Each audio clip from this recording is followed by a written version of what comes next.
விளவங்கோடு தொகுதி, இதுவும் கன்னியாகுமரி மாவட்டத்தில் இருக்குது. இங்க வந்து காங்கிரஸ் வந்து ஏறத்தாழ 11 முறை வெற்றி பெற்றிருக்காங்க சார்.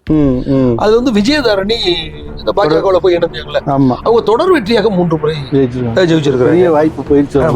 அப்ப பாத்தீங்கன்னா 2024 சட்டமன்ற இடைத்தேர்தலில் விளவங்கோடு தொகுதியில காங்கிரஸ் கட்சியின் சார்பில் தாரகை கத்பர் அப்படிங்கிறவங்க 91,054 வாக்குகள் வாங்கி வெற்றி பெற்றிருக்கிறாங்க. பாஜக வந்து நந்தினி அப்படிங்கிறவங்க வந்து 50,880 வாக்குகள் வாங்கியிருக்கிறாங்க. அதிமுக அப்ப பிரிஞ்சுட்டாங்கல்ல அவங்க. அதிமுக ராணி அப்படிங்கிறவங்க 5,257 வாக்குகள் வாங்கியிருக்கிறாங்க. இங்க பாத்தீங்கன்னு சொன்னா காங்கிரஸ் வந்து எவ்வளவு வாக்கு வித்தியாசத்துல வெற்றி பெற்றிருக்காங்கன்னா ஏறத்தாழ பாஜக விட 34,917 வாக்குகள் கூடுதலாக வெற்றி பெற்றிருக்காங்க. இந்த 2024 மக்களவை தேர்தலில் விளவங்கோடு சட்டமன்ற தொகுதியில பதிவான வாக்குகளின் விவரம், திமுக கூட்டணி 87,668 வாக்குகள் வாங்கியிருக்கிறாங்க. அதிமுக கூட்டணி 4,141 வாக்குகள் வாங்கியிருக்கிறாங்க.